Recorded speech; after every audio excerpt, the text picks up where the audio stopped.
नमस्कार। जय भीम, जय संविधान, जय अम्बेडकरवादी। नमस्कार, मैं आपका भाई कैलाश कुमार। इस देश में अब चुप रहना गुनाह है और बोलना देशद्रोह पर आज हम बोलेंगे, क्योंकि कोई तो बोले बीजेपी ने घुटने टेक दिए। हाँ, वही पार्टी जो खुद को अपने आप को अजय समझती थी, जो हर हार को जीत का जश्न मनाकर टीवी की स्क्रीन पर चलाती थी, जो कहती थी कि मोदी है तो मुमकिन है। अब उसी मोदी को छाया में खड़ी बीजेपी ने सरेंडर कर दिया और यह सरेंडर किसी विदेशी ताकत के आगे नहीं हुआ, ना किसी बम या मिसाइल के डर से। यह सरेंडर हुआ है एक इंसान यानी अम्बेडकरवादी और आपका भाई सच्चाई, संघर्ष और जिद के सामने आने वाले राहुल गांधी का नाम है। राहुल गांधी, हाँ वही राहुल गांधी जिसे गोदी मीडिया ने सालों तक पप्पू कहा।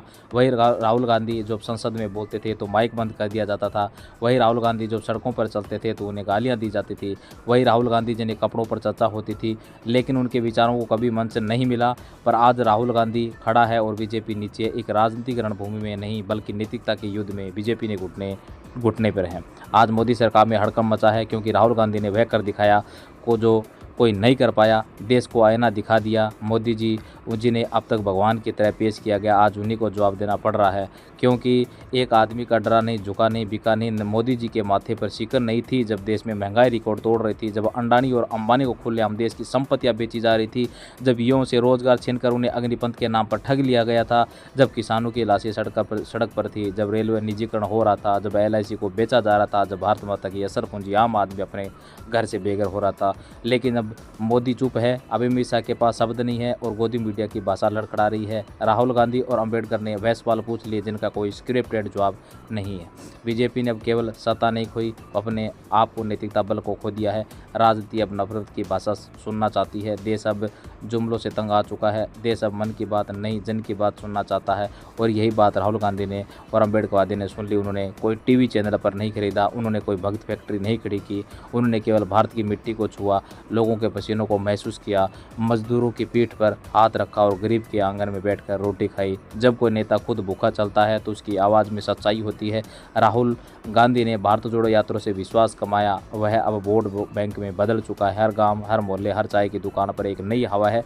लोग कहने लगे कि वह लड़का सही था जो अम्बेडकरवादी राहुल गांधी के लिए हमसे गलती होगी, क्योंकि अब जनता भी समझ गई है कि देश का मालिक कोई नेता नहीं जानता है, और जो जानता है बात नहीं सुनता, उसकी कुर्सी ज़्यादा दिन नहीं चलती। बीजेपी आज इसलिए हारी नहीं कि विपक्ष मजबूत था, बीजेपी आज इसलिए हारी क्योंकि वह खुद अपनी लाश पर खड़ी थी।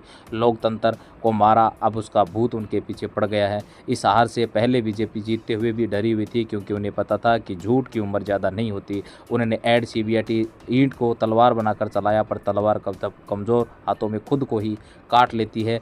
आज बीजेपी ने नेता खुलेआम एक दूसरों पर आरोप लगा रहे हैं। मोदी करिश्मा अब चुटकुला बन चुका है। योगी चुप है क्योंकि वह जानते हैं अगले नंबर उन्हीं का ही है। राजनीति का बोलने का नहीं दिया जाता, क्योंकि अब पार्टी के केवल 2 ही लोगों की है, मोदी और अमित शाह। बाकी सब वह सिर्फ की कठपुतली है।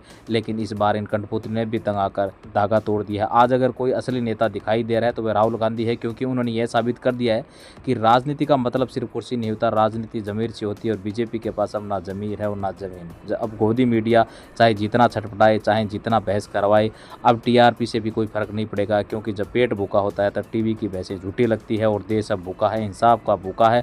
हर हार के बाद बीजेपी का एक ही स्क्रिप्ट होता था, हम आत्ममंथन करेंगे, जनता ने हमें आईना दिखाया, हम फिर से मजबूती से आएंगे। लेकिन इस बार वह स्क्रिप्ट काम नहीं करेगी, क्योंकि इस बार जनता ने सिर्फ आईना नहीं, शीशा दिखा दिया है। जनता ने दरवाज़ा बंद कर दिया है, और यह दरवाज़ा और यह गेट तब तक नहीं खुलेगा जब तक इस देश को फिर से लोकतंत्र नहीं मिलेगा, जब तक संसद में झूठ नहीं बंद होगा, जब तक प्रेस कॉन्फ्रेंस होगी और पत्रकारों को डर का नहीं रहना पड़ेगा, जब तक आदिवासी, दलित, मुसलमान और गरीब से फिर से बराबरी से सांस नहीं ले सकेंगे।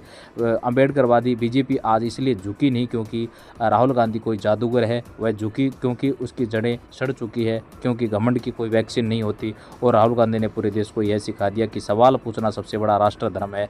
मोदी जी, आप कह सकते हैं कि आपने देश का गौरव दिलाया, पर सच ये है कि आपने देश को डर सिखाया, अपने लोगों को गद्दार कहा, टुकड़े टुकड़े गैंग कहा, और जो सवाल पूछे उन्हें पाकिस्तान भेजा। पर आज आपके खुद के लोग सवाल पूछ रहे हैं, क्या आप उन्हें भी पाकिस्तान भेजेंगे? राहुल गांधी ने आज बीजेपी को नहीं हराया, राहुल गांधी ने डर को हराया, घृणा को हराया, सांप्रदायिकता को हराया है, और सबसे बड़ी बात, उन्हें इस देश के युवाओं को फिर से सपना देखना सिखाया। आज एक नई शुरुआत है। यह हार बीजेपी की नई झूठ की है, यह जीत राहुल गांधी और अम्बेडकर की नई सच्चाई की है। पर कहानी यहीं ख़त्म नहीं होती। बीजेपी ने सरेंडर किया है, लेकिन यह सिर्फ एक चुनावी हार नहीं है, यह उस जहरीली विचारधारा की पराजय है जिसने इस देश को हिंदू मुस्लिम में बांट दिया, जिसने 10 साल 15 साल तक हमें व्हाट्सएप यूनिवर्सिटी का गुलाम बनकर रख दिया, जिसने हमें यह यकीन दिलाने की कोशिश ये की सवाल पूछना राष्ट्रद्रोह है और जो भी सरकार से सवाल करेगा या जेल जाएगा या दुर्घटना में मारा जाएगा। राहुल गांधी की जीत सिर्फ इसलिए बड़ी नहीं है कि उन्होंने बीजेपी को हरा दिया, बल्कि इसलिए बड़ी है कि उन्होंने इस पूरे डर के ढांचे को तोड़ दिया। 2014 के बाद खड़ा कर दिया गया था। अब लोगों को समझ में आ गया है कि देश किसी एक व्यक्ति का सपना नहीं है, देश 140 करोड़ लोगों की सांसों से चलता है। जो नेता संसद से भागे जनता ने उससे कुर्सी छीन ली, जो प्रेस कॉन्फ्रेंस से डरे जनता ने उन्हें बेआबरू कर दिया, जो सिर्फ चुनाव के समय गाँव में दिख रहे उन्हें भी गाँव ने ही बाहर निकाल दिया। यह जीत किसान की है जिसे 700 मौतों के बाद काला कानून वापस मिला था। यह जीत उसी माँ की है, उस बेटे की अग्निवीर की भर्ती कराने के लिए ज़मीन गिरवी रख दी और 4 साल बाद फिर बच्चा बेरोजगार हो गया। यह जीत उस छात्र की है जो रेलवे की परीक्षा पास करके भी 5 साल से इंतजार कर रहा था। और यह जीत उस पत्रकार की है जिसे कि ईमानदार के सवाल पूछने पर देशद्रोही कह दिया। जय भीम, जय संविधान, जय जय जय बाबा भीमराव अंबेडकर। जय हिंद, जय भारत।